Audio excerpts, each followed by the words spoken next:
If you keep moving to a new place and you're still not happy every time you move and get to a new place after 6 months, you hit a culture shock. I'm going to explain to you in this video what exactly is going on. So I'm a person that has moved from different countries multiple times and moved within a big country as well, which was Canada. And I want to tell you something that happens that everybody knows who moves to a different country, and it's called a culture shock. And basically, I think I now understand more than ever what that culture shock is and how you can avoid it going into the future. So the main reason why I think people experience a culture shock is because you're focused on the move so much. For the years before you're moving to your new place, you're essentially focused on that, and most of your life is consumed by the fact that you're moving to a new place. Now, anybody that has moved internationally will tell you how much of a consuming process it really is. The immigration process, and then moving all your stuff if you're going to do that, the logistics of it all, or how you're going to find a job, whether you're moving with your company. There's just so many considerations that go on, and it leads to a lot of anxiety, but it also leads to these ups and downs, and basically it consumes you. So for the year before you move to a new country, you're essentially consumed by the fact that you're moving there and everything to do with that. So then it becomes really obvious what's going to happen when you move to that new country, doesn't it? Well, within 6 months, because for the first 6 to 12 months of you moving to a new country, everything's new, which is always a great aspect, and you're kind of in what I would call a honeymoon period when you move to that country. And the thing is, after things settle down, that could be 3 months, 6 months, or 12 months, depending on where you move and how complicated your move is, there's going to be a huge void in your life, because for the past year that you just had, you were all about this move. Everything was to do with this move, and all of a sudden you're lacking the purpose in your life, and that objective that you had, or that goal of moving to a new place, you've suddenly achieved it. So how are you going to move forward and be happy in the place that you are in? Now, the thing is, which I think is crucial here, is also it's important to just be a realist as well, because otherwise you get trapped in places that are not very nice, or they're not a place that's compatible with you. For example, I moved to a place in Alberta in Canada that was extremely cold, and I could never live in that climate, and I realized that very, very quickly, and then I just wanted to move immediately. But it cannot always be like that. It can be little things that creep in and over time just build up. But it's first important to remember why you actually moved to that place in the first place, and be very grateful for that. And you have to really just have the fact that we have these opportunities, which most people 50, 60 years ago did not have opportunities to move to these international destinations, to live in these hot countries. And it would have been way more difficult if you didn't have like Google Translate, for instance, and you don't speak the language. And being nomadic, that didn't even exist. And you know, I see all the time that a lot of digital nomads are just drifting from place to place. They're not really happy. And again, it's just that they're actually lacking purpose. And I see it all the time where people are like, I'm going to move to this place, like in the United States from Canada, for instance, and they just think it's going to be so much better, and they effectively sell themselves on that. And then there's no turning back after that point, because people get very stubborn and dogmatic when it comes to these things. And then they move to the United States, and guess what? It's very similar to Canada, would you think? So a lot of people do that, and then 12 months later, they're like, holy shit, it's just the same. Maybe I've got better weather, and if that was your primary objective, to get better weather or better work opportunities, then that could actually work for you. And that's what you've got to do. You've got to be clear, for starters, of what your objectives are in moving to the new place, and realize that if you're not happy in yourself and you don't have peace in your own mind, then it doesn't matter where you move. You're going to be exactly the same agitated, anxiety-ridden, nervous person. And it's also also important to acknowledge that a move takes up so much of your time that, yeah, you're going to get to that culture shock point where all that time, all that energy that you had and you used to move to your new place or country is now just a void, essentially. And you want to work quickly to fill that void, because what you can do is use it to your advantage and now realize, hold on a second, like I spent so much time all about this move, so I have so much time that I could fill on possibly another business opportunity or another business project or a side hustle that you want to do. There could be so many different things that you could put your energy into, and it really starts with the question, well, what do you enjoy? It's like, for me, it's always been the enjoyment in helping people. I don't think there's any better buzz out there than when you help somebody, especially when you don't know them, you have no connection to them whatsoever. I think it's a real beautiful thing, and it's something that's lacking in this world. But for you, it might be that you really enjoy golf and you want to start a golf business, or it might be that you want to start an auto shop or a mechanic because you just love mechanics. And really, you've just got to piggyback on whatever ideas you actually like and enjoy, and you can envision yourself doing. Because what moves really make you do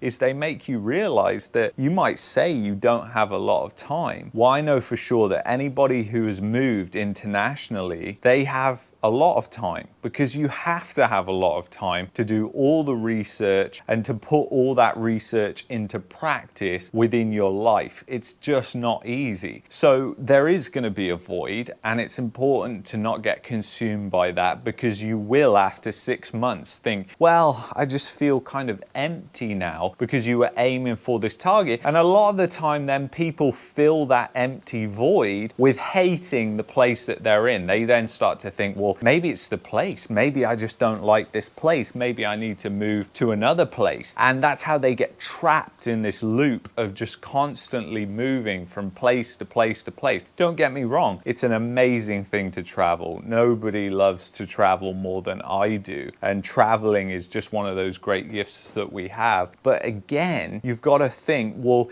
if you're just constantly moving around, maybe it's not the place that's the problem. Maybe it's you that is the problem as well. And a lot of times as well, we take things for granted in the places that we live. That happens very often. But when you live in a place, you have to be grateful. If you are able to provide for yourself, if you're able to afford a roof over your head, you're doing a lot better than most people are doing. And if you're making that effort to go the extra mile, to start something of your own, to be more nomadic, whatever it is, whatever goal or ambition you have, just never lose sight of that, because that is the real demotivating thing which can send you into a spiral of depression, is when you just have this lack of purpose, you have this lack of ambition, and you just feel like your life is not going anywhere. I see it all the time. Where we live, there are a lot of people who are retired, and the people who really lack that purpose, they've just retired, they have nothing to do every day. We can definitely see that they struggle, and there's a lot of struggles that go on, and there's a lot of alcohol problems and different things that happen as a result of that. Whereas that people that we know that still keep themselves busy, whether it's their hobbies or activities, they are a lot happier, and they generally don't have that problem. And you know, there's a wealth of experience that we have around us, because all these people have got that life experience. So I think it's really important to talk about it, and that's why I wanted to make this video. I know this video is a little bit different to the videos that I normally do, but I really wanted to talk about this and document it and encapsulate it in a video. So I really hope you enjoyed this video. If you want to find out why I left Canada, check out this video here. And if you're looking for a VPN and also want to help support my work, then please go to expressvpn.com/Luke Unleashed. I will see you in the next one. Take care.